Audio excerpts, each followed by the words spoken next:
এক পেশে জয়ে ওয়ানডেতে স্মরণীয় প্রত্যাবর্তন হলো বাংলাদেশের। প্রথম ম্যাচে ৮ উইকেটে জিতেছে টাইগাররা। নাহিদ রানার বিধ্বংসী বোলিং আর তানজিদ তামিমের ব্যাটিংয়ে এক ইনিংসেরও কম সময় শেষ ম্যাচ। পুরো ম্যাচের স্থায়িত্ব ছিল ৪৬ ওভারেরও কম। ২০৯ বল হাতে রেখে ম্যাচ জিতে বাংলাদেশ। পাকিস্তানের ১১৪ রান বাংলাদেশের বিপক্ষে সর্বনিম্ন। যত ভয় আর শঙ্কা, জড়তা সব উড়ে গেল এক ফুরুতে। ইফতারের আগেই শেষ ম্যাচ, সূর্যাস্তের সঙ্গে খেলার সমাপ্তি। ওয়ানডে ম্যাচ কিন্তু স্থায়িত্ব টি-20-র মতো। তাই ৫ মাস পর ওয়ানডে আর ৩ মাস পর আন্তর্জাতিক ক্রিকেটে বাংলাদেশের প্রত্যাবর্তনের গল্পটা গর্বের। নাহিদ রানার বোলিং দহনে পুড়ে ছাই ম্যান ইন গ্রিন। তাই তো ১১৫ রানের টার্গেট হালের ক্রিকেটে কিছুই নয়। সাইফ হাসান শুরুতে ফিরে গেল, তানজিদ তামিম ও নাজমুল শান্ত মিলে আগ্রাসী ব্যাটিংয়ে সহজ কাজটা সহজতর করেছেন। মধ্যবিরতির আগেই ম্যাচ শেষ হওয়ায় ড্রেসিং রুমে ফিরে ইফতারের সুযোগ মিলে ক্রিকেটারদের। শান্তর সাথে ৮২ রানের জুটি, ৪২ বলে ৫ ছক্কা আর ৭ চারে ৬৭ রানের ইনিংস খেলেন তানজিদ তামিম। টি-20 সুলভ ব্যাটিংয়ে মাত্র ৯১ বলে লক্ষ্য পূরণ। নতুন দায়িত্বে মিডল অর্ডারে লিটন দাস অপরাজিত থেকেই ফিরেছেন। এক দশক পর মিরপুরে ওয়ানডে খেলতে নেমে মুখ থুবড়ে পড়ে পাক ব্যাটিং ইউনিট। ৪ অভিষিক্ত ক্রিকেটারকে নিয়ে গড়া আনকরা ব্যাটিং লাইন। মূলত নাহিদ রানার কাছে ক্ষতবিক্ষত শাহিন শাহ আফ্রিদির দল। ৩ অভিষিক্ত ক্রিকেটার সহ ফিরিয়েছেন ৫ জনকে।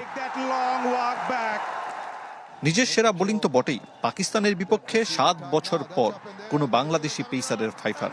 মিরপুরেও এক দশকের বেশি সময় পর। বাকি ৫ ক্রিকেটারের ৩টি নিজেই নিয়েছেন অধিনায়ক মেহেদী মিরাজ।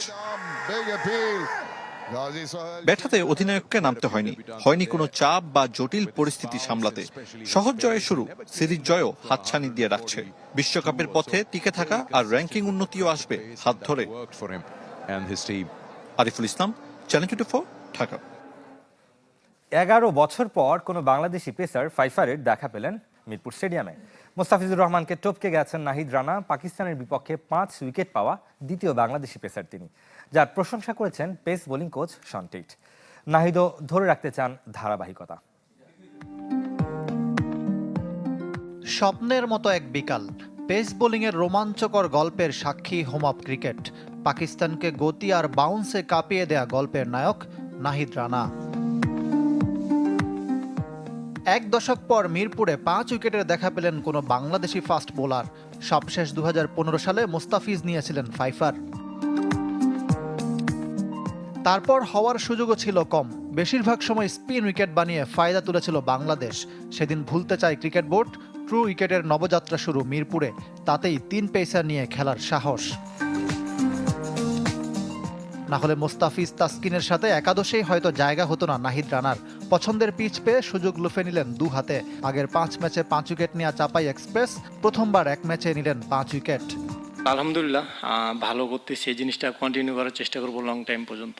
ফিজ ভাই আছে, তাসকিন ভাই আছে, তো তাদের কাছে সবসময় একটা হেল্প পাই এবং এই জিনিসটা আমাকে অনেক প্রেশার ফ্রি করে। প্রথম ৫ ওভারের সবকটিতে পেয়েছেন উইকেটের দেখা। একে একে ফিরিয়েছেন সাহিবজাদা ফারহান, মাজ সাদাকাত, শামিল হোসেন, মোহাম্মদ রিজওয়ান ও সালমান আলী আগাকে। এইখানেও মোস্তাফিজকে পেছনে ফেলেছেন। দ্বিতীয় পেসার হিসাবে পাকিস্তানের বিপক্ষে ফাইফার। নাহিদ প্রমাণ করেছে সুযোগ পেলে সে ভালো করতে পারে। নির্বাচকরাও তাদের অবস্থান প্রমাণ করতে পেরেছে। আশা করি সে ধারাবাহিকতা ধরে রাখবে। নাহিদ দিলেন অনেক প্রশ্নের উত্তর। দক্ষিণ আফ্রিকা বিশ্বকাপ সামনে রেখে বাংলাদেশের শক্তির উৎস হতে পারে পেস ইউনিট।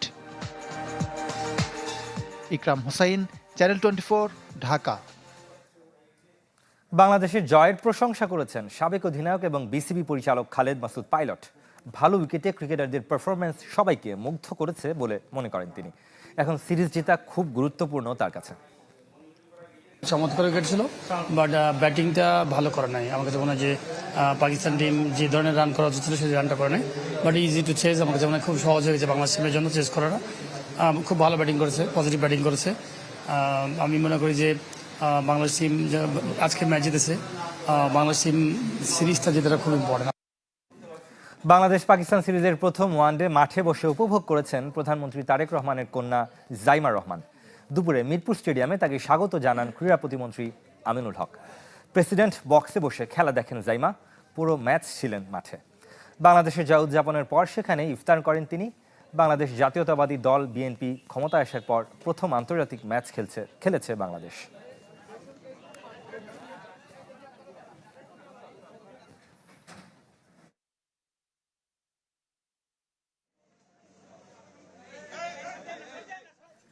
বিসিবি নির্বাচনে অনিয়ম এবং কারচুপির অভিযোগ তদন্তে 5 সদস্যের কমিটি গঠন করেছে জাতীয় ক্রীড়া পরিষদ।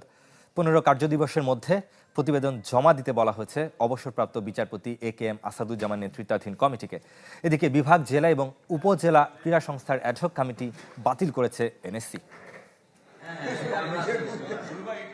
অনিয়ম, কারচুপি ও ক্ষমতার অপব্যবহারের অভিযোগে গত অক্টোবরে বিসিবি নির্বাচন থেকে সরে দাঁড়ান তামিম ইকবাল সহ একাধিক প্রার্থী। নির্বাচনের পরও সরব ছিলেন, সরকার বদলের পর হয়েছেন আরও সক্রিয়। গেল রোববার জাতীয় ক্রীড়া পরিষদে তদন্তের লিখিত আবেদন করেন তামিম ইকবাল সহ অভিযোগকারী ঢাকার ক্লাব কাউন্সিলররা। মঙ্গলবার একই অভিযোগ করে জেলা ও বিভাগের সংগঠকদের এক পক্ষ। যা আমলে নিয়ে বুধবার 5 সদস্যের তদন্ত কমিটি করেছে NSC। সভাপতি সুপ্রিম কোর্টের অবসরপ্রাপ্ত বিচারপতি AKM আসাদুজ্জামান, বাকি 4 সদস্য ক্রীড়া মন্ত্রণালয়ের অতিরিক্ত সচিব সেলিম ফকির, যুগ্ম পুলিশ কমিশনার নাসিরুল ইসলাম, ক্রীড়া সাংবাদিক সাইদুজ্জামান ও সুপ্রিম কোর্টের আইনজীবী আকরাম সম্রাট। এটাকে আমরা সরকারি হস্তক্ষেপ বিবেচনা না করে সরকারের যে পর্যবেক্ষণ আছে, সরকার যে ব্যাপারে সতর্ক আছে, সরকার যে ব্যাপারে কেয়ারিং, এই বিষয়টার মধ্যে আমরা ইতিবাচকভাবে দেখতে পারি। আমার ধারণা ICCও এই বিষয়কে নেতিবাচকভাবে দেখার কোনো কারণ নেই। নির্বাচনে মনোনয়ন প্রক্রিয়া বিসিবির গঠনতন্ত্র ও প্রচলিত আইন অনুযায়ী হয়েছে কিনা তা পরীক্ষা করে দেখবে এই কমিটি। রিপোর্ট দেবে 15 কার্যদিবসের মধ্যে। অনিয়মের প্রমাণ মিললে প্রয়োজনীয় করণীয় সুপারিশ করবে এই কমিটি। তো আমরা বিশ্বাস করি যে ওনারা তদন্ত করে শুধু সত্যই উদ্ঘাটন করবেন না, সেই সাথে আমাদেরকে অত্যন্ত কার্যকরী পরামর্শ ওনারা কমিটিতে দিবেন। কমিটির পরামর্শ পাওয়ার পরে আমরা এ ব্যাপারে সিদ্ধান্ত গ্রহণ করব। এদিকে মঙ্গলবার বিভাগ, জেলা ও উপজেলা ক্রীড়া সংস্থার অ্যাডহক কমিটি বাতিল করেছে জাতীয় ক্রীড়া পরিষদ। নতুন রূপরেখা অনুযায়ী অ্যাডহক কমিটি হবে 7 সদস্যের। আগের মতোই বিভাগীয় কমিশনার, জেলা প্রশাসক আর উপজেলা নির্বাহী কর্মকর্তার নেতৃত্বে ক্রীড়াবিদ অথবা সংগঠক থেকে নির্ধারিত হবে সদস্য সচিব। সব কমিটিতেই থাকবে অন্তত একজন ক্রীড়াবিদ। অন্তর্বর্তী সরকারের আমলে বিলুপ্ত কমিটিতে ছিল ছাত্র প্রতিনিধি ও সাংবাদিক।